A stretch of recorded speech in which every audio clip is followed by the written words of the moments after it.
Hello and welcome to Straight Talk. I'm Aisha Subankar. Saudi Arabia, a longtime U.S. ally, has taken a step closer to joining a security bloc that many say wants to challenge NATO and other Western-led institutions. Last week, the Saudi cabinet approved measures to become the Shanghai Co-operation Organization's newest dialogue partner. It's the latest move by Riyadh in its search for alternate economic and security partnerships. The SCO, established in 2001 as a political, economic and security group, comprises China, Russia and several Central Asian states. The group later expanded to include India and Pakistan, with Iran becoming the newest full member in November. Last month, bitter rivals Saudi Arabia and Iran also agreed to re-establish diplomatic ties in a Chinese-brokered deal. Riyadh, which for decades had close security and political ties with the U.S., has been pursuing new trade and security deals further east. That shift has raised eyebrows in Washington, including Saudi Arabia's latest announcement that it will cut oil production by 500,000 barrels a day. So, is Saudi Arabia forging a new path directly opposed to U.S. interests? And to further discuss Saudi Arabia's pivot to the east, joining me now from London is Jacopo Schitta. He is a policy fellow at the Bourse and Bazaar Foundation. And from Bangkok, James Dorsey. He is a senior fellow at the National University of Singapore. Gentlemen, welcome to Straight Talk. It's good to have you on the program. So, Jacopo, what do you make of Saudi Arabia's new dialogue partner status in the SCO? How significant is this? Well, I think it's a very significant news, not because of the new status that Saudi Arabia has reached by joining the SCO, but specifically because it tells you a lot and quite clearly that Saudi Arabia is very interested in aligning itself more and more with China. And I think this is a testament of the fact that for Saudi Arabia, the understanding is that the world is becoming increasingly multipolar as the Middle East is. And so it's worth exploring and expanding partnership with the East and China in particular. So, James, what does Saudi Arabia's decision to join the Shanghai Co-operation Organization mean for China's influence in the Middle East? Well, first of all, I'm a bit more sanguine about the whole dialogue partner status than maybe Jacob is. This was not a question of if it would happen, it was a question of when it would happen. It was obvious, both from the Saudi and from the Chinese point of view, that with Iran becoming a member of the Shanghai Co-operation Organization, there obviously had to be a relationship with others, including Saudi Arabia. And keep in mind that it's not just Saudi Arabia, which in this round has joined the SCO as a dialogue partner, so have Qatar and Egypt.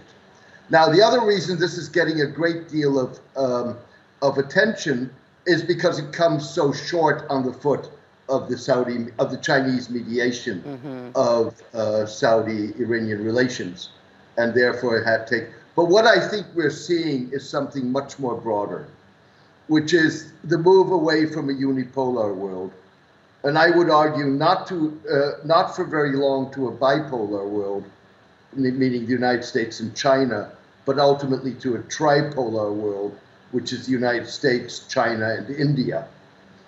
And within that new world, middle powers like Saudi Arabia are finding that they have greater agency and greater leverage, and that they're able to diversify, and that is what you're seeing happening. So on top of wanting to join the Chinese-led security group, Riyadh, over the past several months, has charted a very different path internationally from years past. I just quickly want to go over the major ones, if you will. So on Sunday, OPEC+, which includes Saudi Arabia and Russia, announced it would cut oil production by 1.16 million barrels a day starting next month.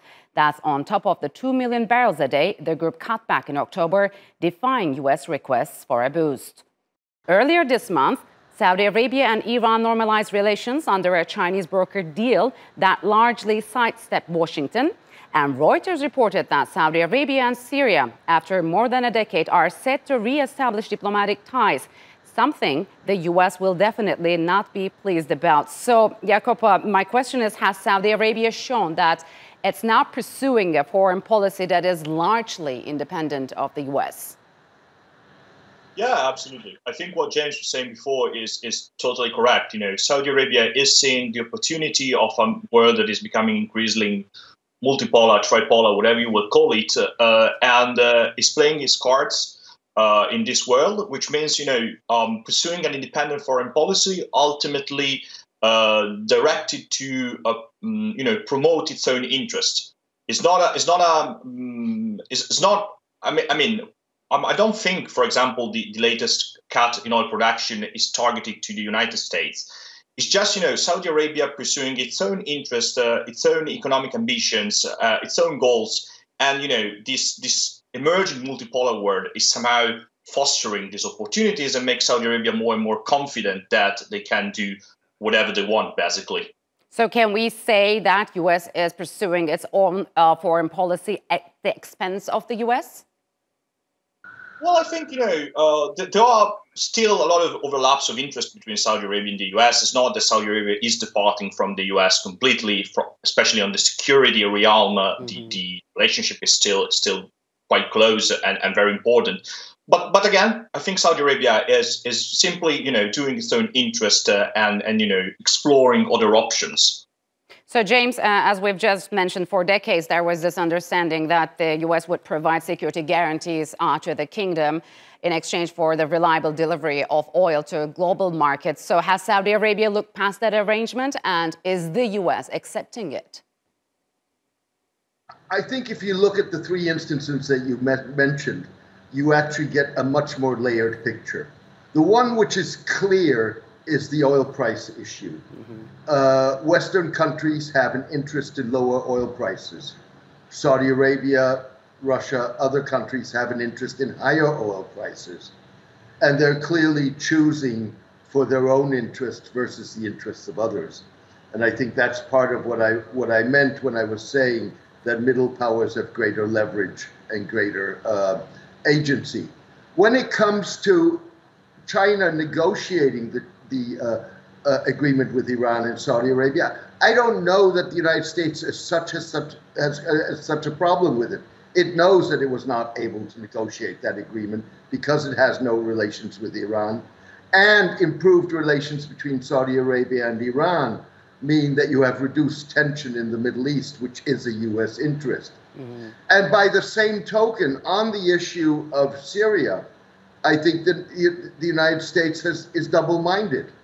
It doesn't want to see someone it sees as a mass murderer return to the international fold.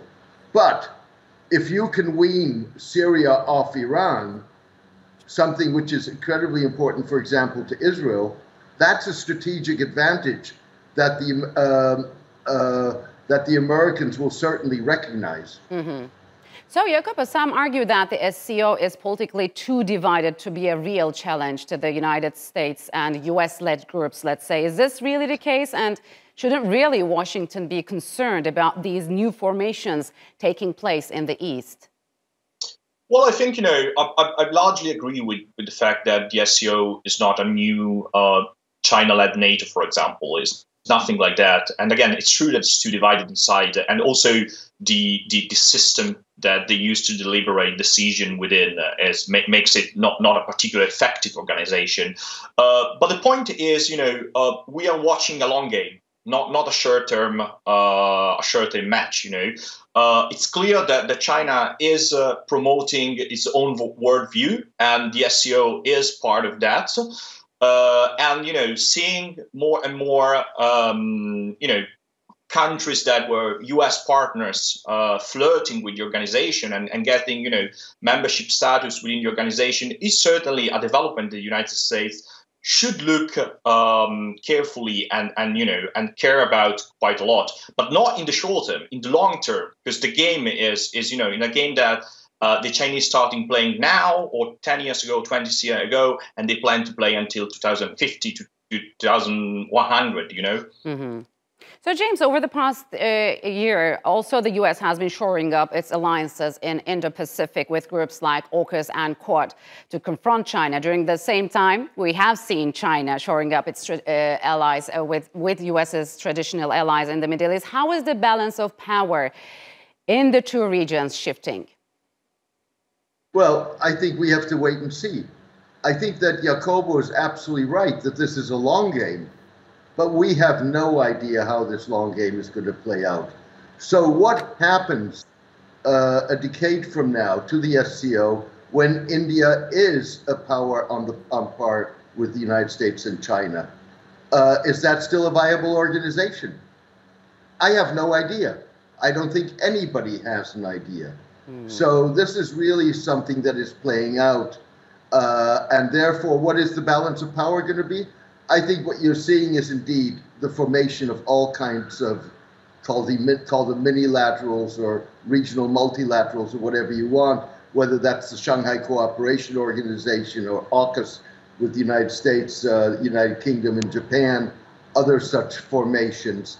How that's going to play out, I think a lot is going to depend on the degree on how middle powers manage their newly found agency and leverage. And again, we haven't seen that yet. We're very much at the beginning of this game. All right, gentlemen, unfortunately, we'll have to leave it here. Thank you very much for joining me on Straight Talk.